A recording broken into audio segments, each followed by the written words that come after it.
Commander Alan Porter stood on the bridge of the Earth Alliance vessel Intrepid, watching the stars streak by on the main view screen. He straightened his blue uniform jacket and took a deep breath. After decades of searching the stars, humanity had finally received a formal invitation to meet the Galactic Council. As the commander of this historic first contact mission, Alan felt the weight of 7 billion humans on his shoulders. "How much longer until we reach the meeting point, Penny?" Alan asked.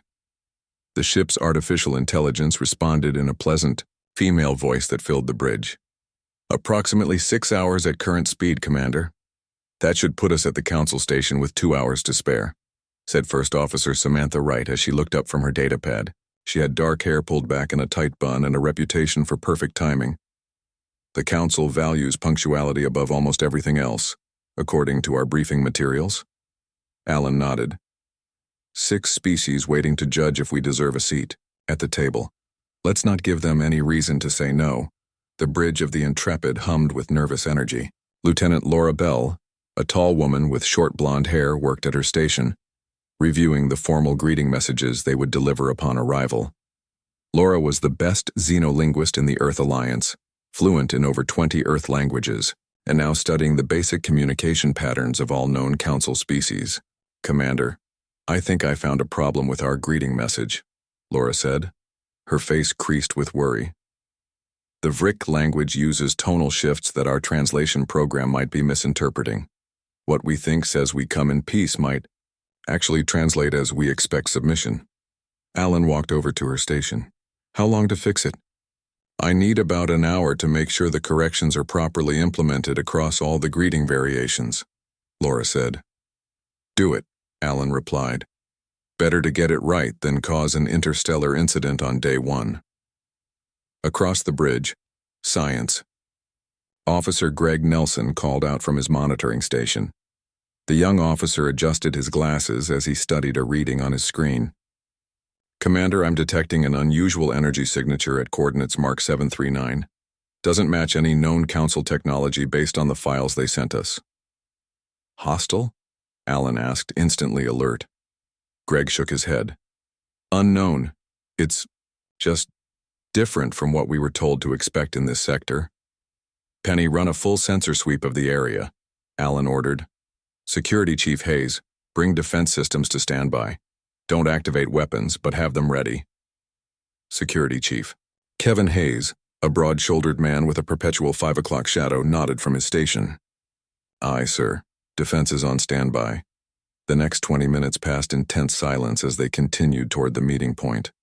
Laura worked quickly to fix the translation errors while Greg monitored the strange energy readings that seemed to be moving parallel to their course. "Commander," Penny announced suddenly, "I'm detecting multiple ships decloaking at Mark 742. They're on an intercept course." The main view screen shifted to show 3 sleek vessels with distinctive angular hulls emerging from what appeared to be empty space. "Those are Vrick ships," said Laura, looking up from her station. "But the Council said they would only meet us at the station." Before Alan could respond, the ship rocked violently. Red warning lights flashed across the bridge as the deck plates vibrated beneath their feet. "We're under attack," shouted Kevin. 3 Vrick vessels, firing some kind of energy weapons our shields aren't calibrated for." Another blast hit the Intrepid, stronger than the first.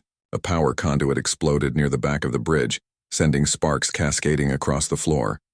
The lights flickered and dimmed as the ship's systems struggled to compensate. "Return fire, defensive pattern only," Alan commanded, gripping the arms of his chair as the ship shuddered again. "Communications. Hail them immediately." Communications Officer Jack Murphy, a young man with red hair, worked frantically at his console. "They're not responding to any frequency, sir. I'm trying to reach the Council station, but something's jamming our long-range communications." The ship lurched sideways as another hit landed directly on their port side. Alan was thrown from his chair, slamming hard against a nearby console. A sharp pain exploded in his chest as he heard the crack of breaking ribs. "Hull breach on decks 3 and 4, called out Chief Engineer Diane Rodriguez from engineering. Her voice came through scratchy and broken over the damaged communication system. "Emergency force fields are holding, but we've lost primary power. To the starboard engine." Samantha helped Alan back to his feet, her own face sporting a cut above her right eye that dripped blood down her cheek. "Sir, we can't take much more of this. These aren't official council ships. They must be some kind of rogue faction." Alan grimaced through the pain. "Evasive maneuvers, pattern Delta. Greg, find us a place to hide so we can regroup." Greg's fingers flew across his console. "There's an asteroid field about 2 minutes away at maximum speed. The mineral composition should help mask our signature if we can get there." "Do it," Alan ordered. Then he turned to Diane on the communication channel. "Engineering, we need emergency power to the engines, just long enough to reach those asteroids. I can give you 30 seconds of boost. Then we risk a core shutdown," Diane replied. "That'll have to do. Everyone, brace for acceleration." The Intrepid surged forward, its damaged engines screaming in protest. The attacking ships followed, still firing. A particularly violent hit rocked the ship, and a support beam came crashing down from the ceiling directly toward Alan. Samantha shouted a warning, but too late. The beam struck Alan across the chest and shoulder, pinning him to the floor. He felt something tear inside him as pain exploded through his body. Through blurring vision, he saw Kevin and Greg rushing to lift the beam. "Commander down. Medical emergency on the bridge." Samantha called into her communicator as they freed him. "Medical." Officer Paul Bennett's voice responded immediately. "Med bay is overflowing with casualties. Stabilize him there if possible. I'll send someone as soon as I can." Alan tried to speak but could only cough, tasting blood in his mouth. The ship trembled continuously now, systems failing across all decks. Through the haze of pain, he heard Samantha taking command. "Get us into that asteroid field, maximum available speed," she ordered. "Penny, shut down all non-essential systems to mask our signature. Kevin, prepare to deploy sensor decoys once we're inside the field." As his consciousness began to fade, Alan heard Laura's voice from seemingly far away. "What about the council meeting? We're going to be late." Samantha's response was the last thing Alan heard before darkness took him. "First, we survive. Then we make our entrance. And trust me, they're going to remember the day humans joined the galactic community." The Intrepid limped into the asteroid field, trailing a thin stream of plasma from its damaged engine. Inside the bridge, emergency lights cast red shadows across worried faces. First Officer Samantha Wright stood at the command console, her uniform torn and stained with both her blood and Commander Porter's.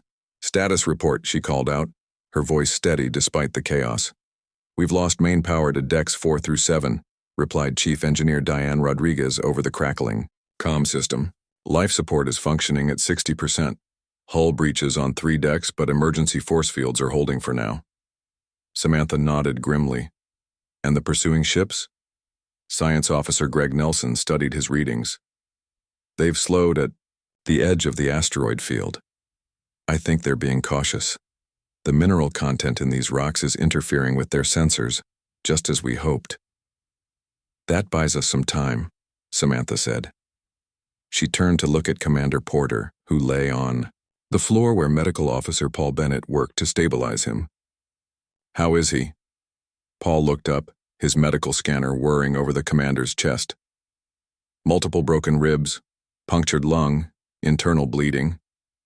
I've given him something for the pain and to keep him stable, but he needs surgery soon."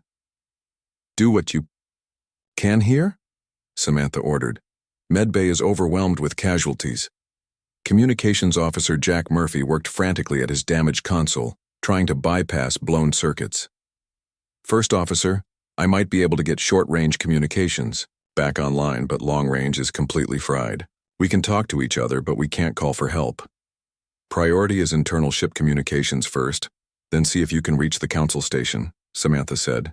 "They need to know what happened." Security Chief Kevin Hayes approached from his station. "The weapon systems are damaged but partially functional.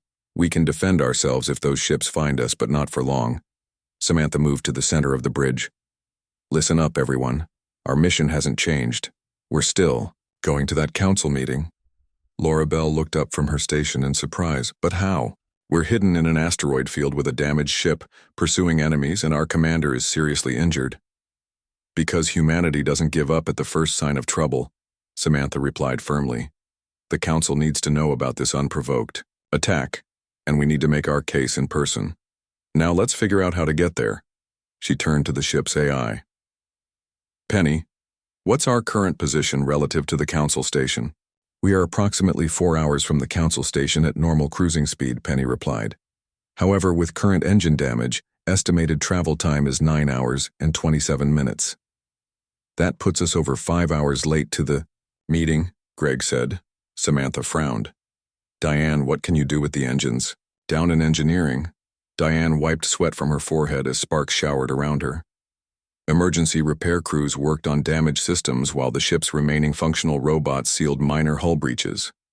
If I redirect power from non-essential systems and bypass the damaged relays, Diane said, thinking out loud, I might be able to get us to 70% thrust, but the starboard engine housing is cracked. Push it too hard and we risk a complete failure. Do what you can, Samantha ordered. We need speed, even if it's risky. On the bridge floor, Commander Porter suddenly coughed and his eyes fluttered open. Paul quickly leaned over him. Try not to move, sir. You have serious injuries. The ship, Porter whispered, his voice barely audible. The mission. Samantha knelt beside him. We're in an asteroid field, temporary shelter from the attackers. Ship is damaged but holding together. Porter grabbed her wrist with surprising strength. The meeting. You have to make it. We're working on it, Samantha assured him. But we'll be late. Porter's face, pale from blood loss, formed a weak smile. Make sure we're not late. Nothing makes a worse first impression. His eyes closed again as pain overtook him. Paul gave him another injection. He needs rest. The commander's tough, but these injuries are serious. Samantha stood up, determination hardening her expression. Penny, analyze the asteroid field. Is there a faster route to the Council station that might keep us hidden from those ships? The ship's AI took several seconds to respond. There is a potential route through the denser part of the asteroid field that would reduce travel time by 46%. However, navigational hazards increase by 300%. The path is not recommended for damaged vessels. Show me, Samantha said.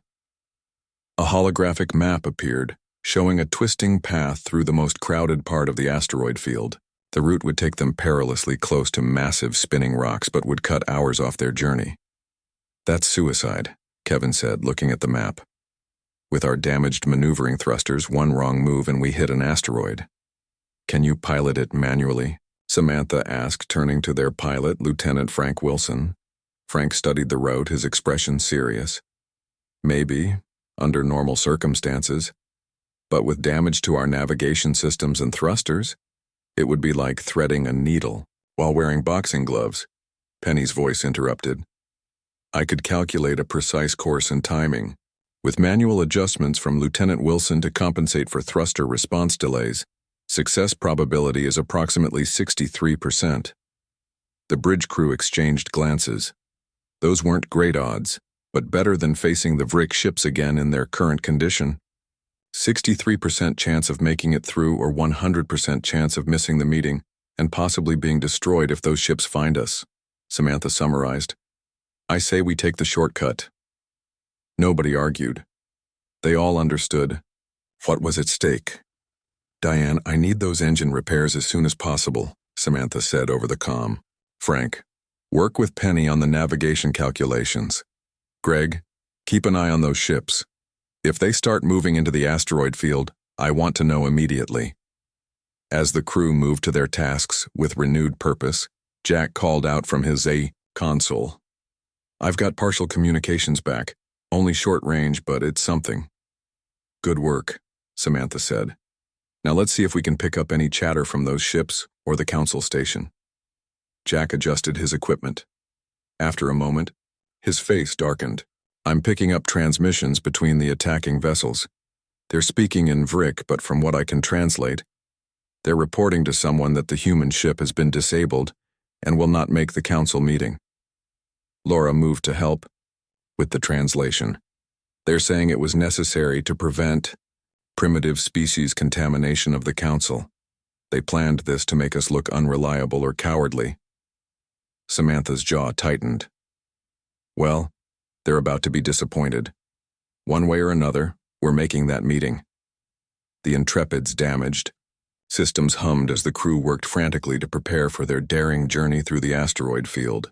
Outside the viewports, massive chunks of rock tumbled slowly in the darkness, both their shelter and a deadly obstacle course they would soon attempt to navigate. Samantha looked around at her determined crew, then down at the injured commander. "We'll get there, sir," she promised quietly, "and we'll make sure they remember humanity's entrance." The Intrepid shuddered as another asteroid passed dangerously close to its hull. Lieutenant Frank Wilson's hands moved quickly over the manual flight controls, making tiny adjustments to keep the damaged ship from colliding with the massive rocks surrounding them. 15 degrees port, Penny advised, her artificial voice remaining calm despite the danger. Large asteroid approaching on starboard side in 4 seconds. Frank turned the ship carefully, sweat beading on his forehead. This would be a lot easier if all our thrusters were working properly. "You're doing great," Samantha encouraged from behind him. She gripped the back of his chair as the ship tilted sharply to avoid another collision. "How much longer through?" "This dense section?" Greg checked his readings. "Another 12 minutes at current speed.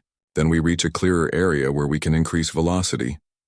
In engineering, Diane and her team worked frantically to maintain what little power they had. Emergency repair robots welded cracked conduits while engineers bypassed damaged systems. Diane wiped grime from her face as she connected 2 power cables together, creating a shower of sparks. "Starboard engine is at 65% and holding," she reported over the comm. "If we push any harder, the housing might crack completely. And we've only got about 2 hours of reserve power for the emergency force fields covering the hull breaches." "Understood," Samantha replied. "We just need to hold together long enough to reach the council station." On the bridge floor, Paul continued to monitor Commander Porter, whose condition had stabilized but remained critical. Porter drifted in and out of consciousness, occasionally mumbling orders or asking about the ship's status. Laura worked alongside Jack at the communications station, trying to pick up any signals from the council station. "I'm getting fragments," she said excitedly. "The council meeting has started. They've noted our absence." "Can we send them a message?" Samantha asked. Jack shook his head. "Not yet.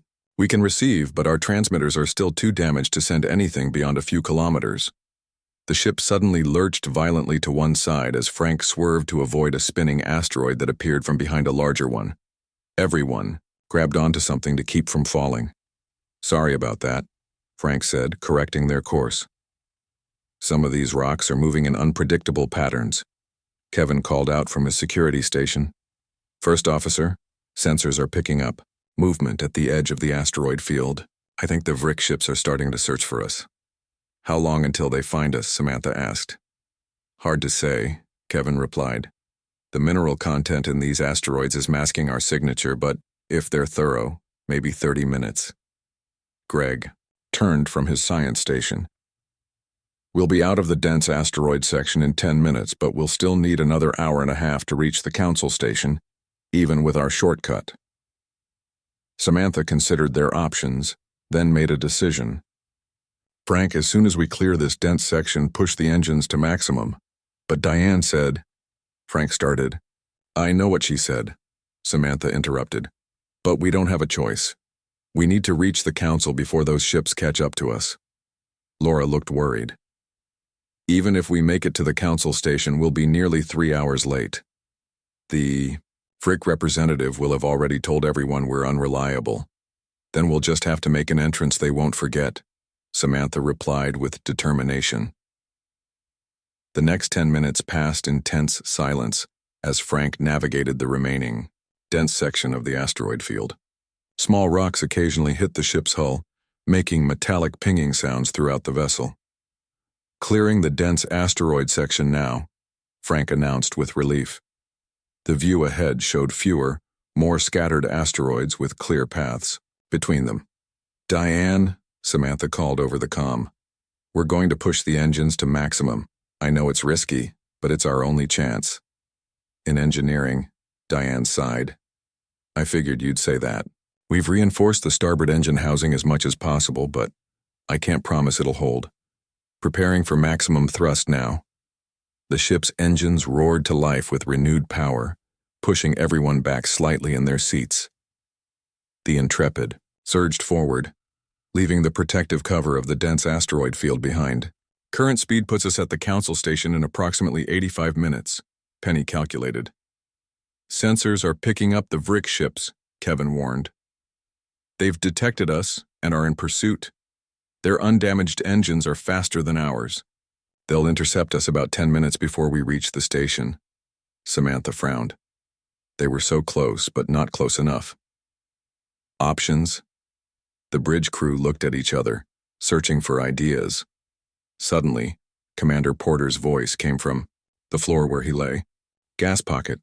Everyone turned to look at him. Paul leaned closer. Sir, you should rest. Porter's eyes were open, though clouded with pain. The nebula remnant, he said weakly. There's a gas pocket, 20 degrees off our current course. We used to mine those in the early days. Highly combustible. Greg quickly checked his science readings. He's right. There's a pocket of ionized gas about 4 minutes from our position at current speed. Samantha immediately understood the commander's idea. Kevin, do we have enough weapons capability to ignite that gas pocket? Kevin nodded. The forward phasers are damaged but functional. One good shot should do it. Frank, adjust course toward that gas pocket. Kevin, prepare the forward phasers. Samantha turned to address the entire bridge. Everyone secure yourselves. This is going to be rough. And the Intrepid changed course. The pursuing Vrick ships adjusted to follow. They're gaining on us, Kevin reported. 4 minutes until they're in weapons range. And 3 minutes until we reach the gas pocket, Greg added. It's going to be close. The ship groaned as Frank pushed it harder, the damaged engines protesting the strain. In engineering, warning alarms blared as the starboard engine housing temperature rose to dangerous levels. Whatever you're planning, do it fast, Diane shouted over the comm. The starboard engine is about to give out completely. Gas pocket. In visual range, Greg announced as a faint purple cloud appeared on the main view screen. Vrick ships now in weapons range, Kevin warned. They're charging weapons. Take us straight through the edge of the gas pocket, Samantha ordered Frank. Kevin, don't fire until I give the word. The Intrepid plunged toward the purple cloud, just as the first shots from the Vrick ship struck their rear shields. The ship rocked from the impact. Shields down to 20%, Kevin reported. Now, Samantha shouted as they entered the edge of the gas cloud. Fire phasers and then cut engines immediately. Kevin fired the forward phasers directly into the densest part of the gas pocket while Frank immediately cut the engines. For a split second, nothing happened. Then the gas ignited in a massive explosion that engulfed both the Intrepid and the pursuing Vrick ships. The shockwave sent the Intrepid tumbling forward at tremendous speed, far faster than its engines could have managed. Everyone on the bridge was thrown around as the inertial dampeners struggled to compensate. When the violent motion finally subsided, Frank regained control of the ship. Emergency alarms blared throughout the vessel as new damage reports flooded in. Status, Samantha called out, picking herself up from the floor. Greg checked his readings in amazement. The explosion propelled us forward at incredible speed, and the radiation from the blast is masking us from the Vrick sensors. They can't track us. New estimated arrival time at the Council Station? Samantha asked. Penny calculated quickly. At current velocity, 14 minutes. For the first time since the attack, Samantha smiled. Looks like we might make that meeting after all. The Council Station grew larger on the Intrepid's view screen. It was an enormous structure shaped like a massive ring, with 7 spokes extending from the center. Each spoke represented one of the Council species, with the central hub serving as their meeting place. Light glinted off its silver and blue exterior as it rotated slowly in space. Under normal circumstances, the sight would have been awe-inspiring. But the Intrepid was far from normal now. The explosion had propelled them forward at tremendous speed, but it had also caused significant new damage. 3 more hull breaches had opened up, and the emergency force fields flickered dangerously, As power reserves dwindled, communication still down? Samantha asked Jack. He nodded grimly. Complete systems failure. We can't tell them we're coming or request emergency docking. They'll detect us on their sensors soon enough, Greg said from his science station. But we're approaching much faster than their safety protocols allow. They might see us as a threat.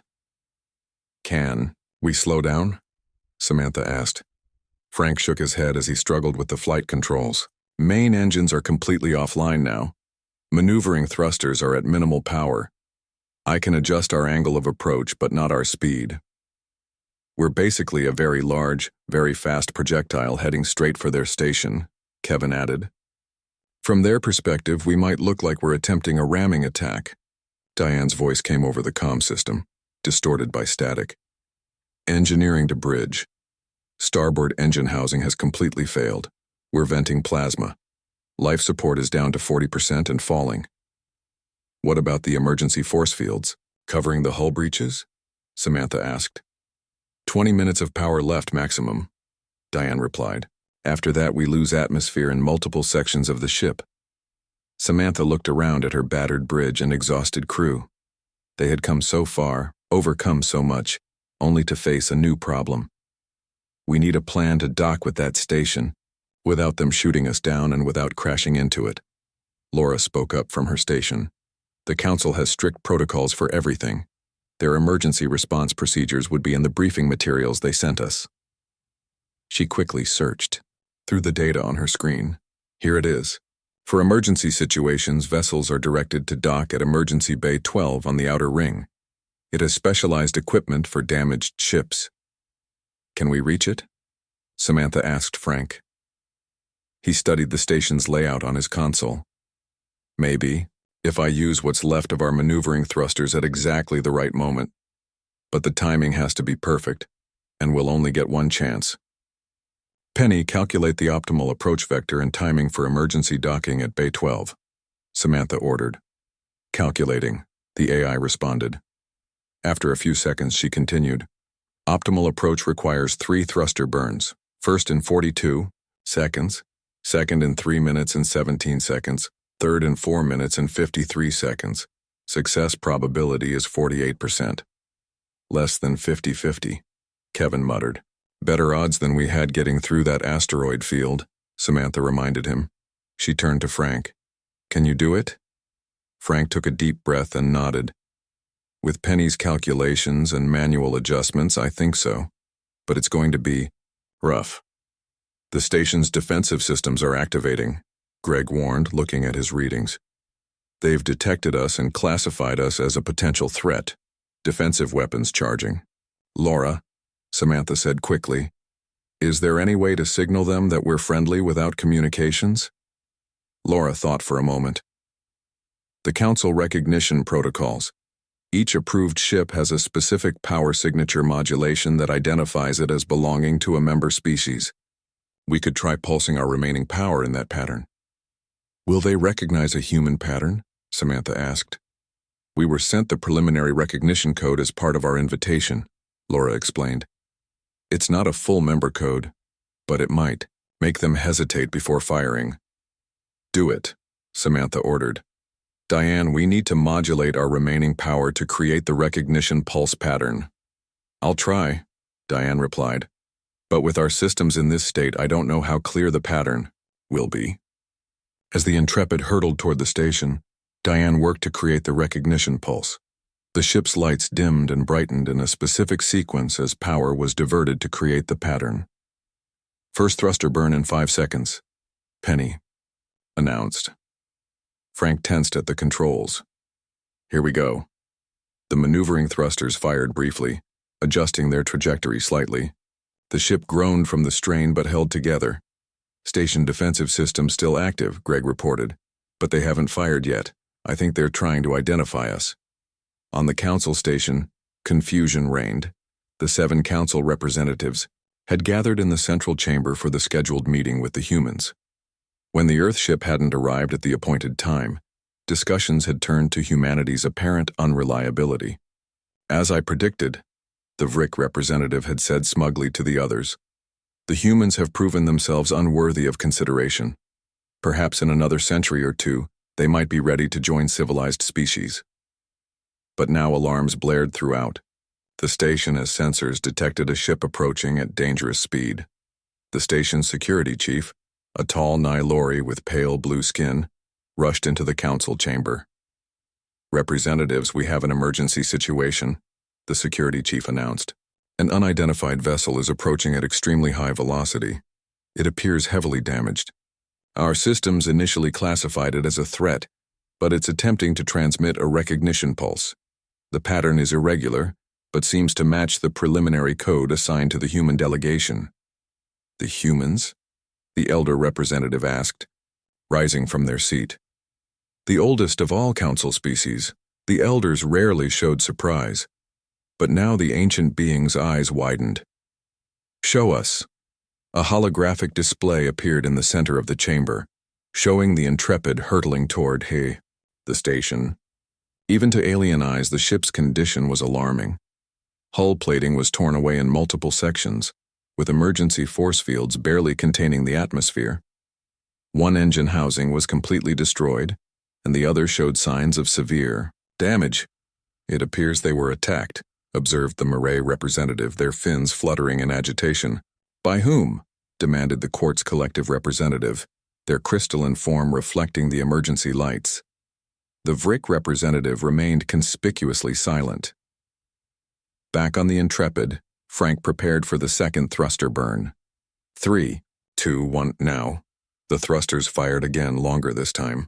The ship's trajectory curved slightly, aligning more precisely with the emergency docking bay. "Station defensive weapons powering down," Greg reported with relief. "I think they've recognized us.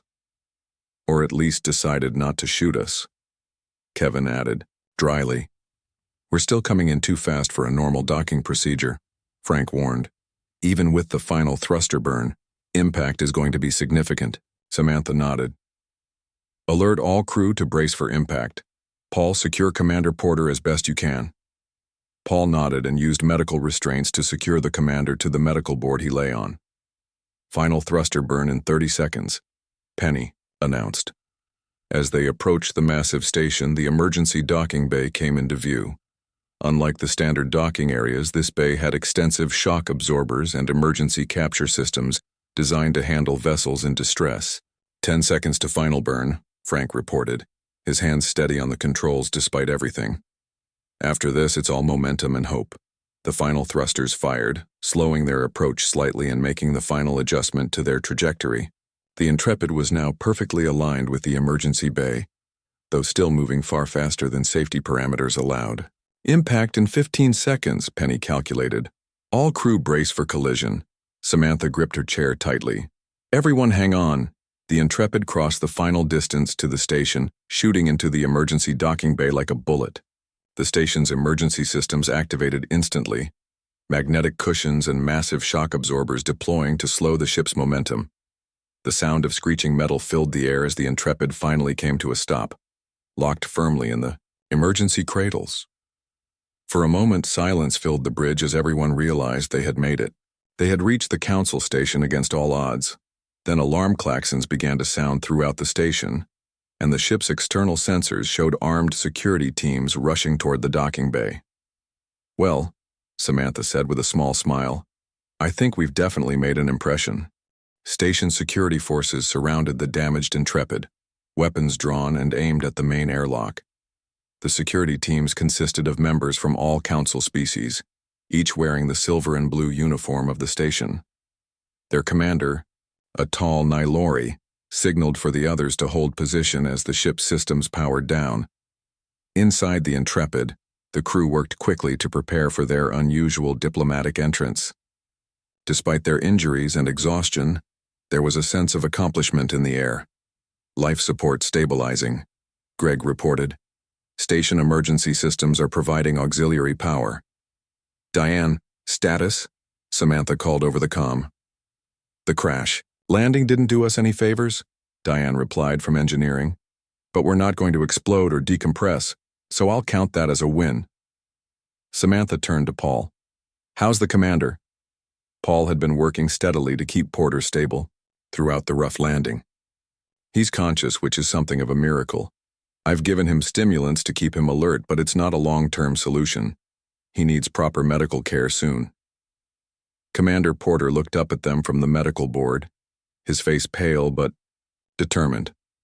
I'm going out there, he said, his voice weak but clear. Sir, you're in no condition, Paul began. This is first contact, Porter interrupted. I'm the mission commander. I need to be there. Samantha and Paul exchanged looks. They both knew arguing would be pointless. I'll help you, Samantha said. But you're not walking on your own. With Paul's reluctant assistance, they helped Porter to his feet. He swayed dangerously, one arm wrapped tightly around his injured chest, but remained standing. The rest of you look almost as bad as I do, Porter observed, looking at his bridge crew. They were all disheveled, with torn uniforms and various injuries. Laura had a burn along one arm, Greg sported a cut across his forehead, and Samantha's face was still crusted with dried blood from her earlier injury. We look like we've been through hell, Kevin said, checking his reflection in a darkened console screen. Good, Porter replied with a pained smile. Let them see exactly what it took for us to get here. Samantha, you and Laura will accompany me to meet the council. The rest of you secure the ship and prepare damage reports. Yes, sir, they responded. Samantha supported Porter on one side while Laura walked ahead to the airlock. Kevin operated the controls to open the door, revealing the station security forces waiting outside with weapons raised. Laura stepped forward first, hands raised to show she was unarmed. I am Lieutenant Laura Bell, xenolinguist of the Earth Alliance vessel Intrepid. We come in peace and request immediate medical assistance for our injured crew. The Nylori security commander studied them carefully, noting their injuries and the obvious damage to their ship. Why did you approach the station at such dangerous velocity? You violated multiple safety protocols. We were attacked, Laura explained, by Vrick vessels. Our engines and communications were damaged. We couldn't slow down or contact you. This caused a stir among the security team. The Nylori commander lowered his weapon slightly. The Vrick are council members. Why would they attack you? That, came Commander Porter's strained voice as he and Samantha appeared in the airlock, is something we'd like to know too. The sight of Porter, bloody and barely able to stand, but still in command, caused the security team to lower their weapons further. The Nylori commander signaled to a medical team waiting nearby who rushed forward with floating stretchers. The council is in emergency session discussing your arrival, the Nylori said. They have requested your presence immediately, assuming you survived the landing. Porter nodded. Then let's not keep them waiting any longer. We're already late. Despite the medical team's protests, Porter refused to lie on a stretcher. Instead, he allowed Samantha to continue supporting him as they walked, though he accepted a pain management injection from one of the medical officers. The station personnel led them through wide, curving corridors. Under different circumstances, the humans would have marveled at the alien architecture and the diverse species they passed. Now, they focused simply on making it to the council chambers. Finally, they reached a massive set of doors engraved with symbols representing each council species. The doors slid open silently, revealing a large circular room. 7 raised platforms surrounded a central area, each occupied by a representative of one of the council species. Bright lights from above illuminated the central floor where visitors would stand. All conversation stopped as the humans entered. The council members stared at the battered trio with expressions ranging from shock to curiosity to disdain. The elder representative, a tall being with pale skin that seemed almost translucent, spoke first. Commander Porter of Earth, I presume? Yes, Porter replied, his voice stronger than before. He stood as straight as his injuries would allow. On behalf of humanity, I apologize for our delayed arrival. 3 hours and 22 minutes late, noted the court's collective representative, their crystalline body reflecting the chamber's lights. The council has strict protocols regarding punctuality. We are aware, Porter said. Unfortunately, we were attacked on our way here by 3 Vrick vessels. All eyes turned to the Vrick representative, a reptilian being with scales of deep red and gold. He rose from his seat, mandibles clicking in agitation. This is outrageous. The Vrick hegemony would never attack a diplomatic vessel. These humans obviously damaged their own ship through incompetence and now seek to blame others. We have sensor logs and recordings of the attack, Samantha stated firmly. The ships were clearly of Vrick design. Renegades, perhaps, or falsified evidence, the Vrick representative dismissed. Why would we attack you? What would we gain? Perhaps, came a new voice from the chamber entrance. You wished to prevent humanity from joining the council at all. Everyone turned to see the security chief enter, followed by 2 guards escorting a Vrick prisoner in restraints. This individual was captured attempting to transmit unauthorized communications from the station, the security chief explained. The communications contained details about the human ship's status and confirmed the success of a planned ambush. The council chamber erupted into chaos as representatives demanded explanations. The elder representative raised a hand and silence gradually returned. This is a grave matter that requires investigation, the elder said. But first, I believe our guests require medical attention. Porter shook his head. With respect, elder, we have traveled too far and overcome too much to delay our purpose now. We came here to formally request Earth's admission to the Galactic Council. I intend to complete that mission. You can barely stand, observed the Murray representative, their voice bubbling slightly through the water-filled environment suit they wore. Maybe so, Porter agreed. Then surprisingly he laughed. The sound started low, then grew, despite the obvious pain it caused him. But we're still here, attacked, damaged, wounded, and yet here we stand. Porter straightened further, ignoring the fresh blood seeping through his uniform. If the Council wants to know what humanity will bring to the galactic community, look no further than this moment. We don't give up. We find a way. We adapt and overcome. He gestured to his small team. We were outgunned, outnumbered, and faced impossible odds. But we're standing here because humans don't accept failure when something matters. The elder studied them with ancient eyes. You risked your lives to attend a meeting. We risked our lives to keep our word, Porter corrected. Because that's what alliance means to us. That's what humanity offers the Council. Unwavering determination and loyalty. A moment of silence fell over the chamber. Then, remarkably, the elder representative began to make a sound. Laughter, though different from human laughter. One by one, other representatives joined in, until only the Vrick remained stone-faced. In all my centuries, the elder said finally, I have never witnessed such an entrance. Combat vessels have arrived in better condition than your diplomatic ship. The elder stepped down from their platform and approached the humans. Commander Porter of Earth, your application for council.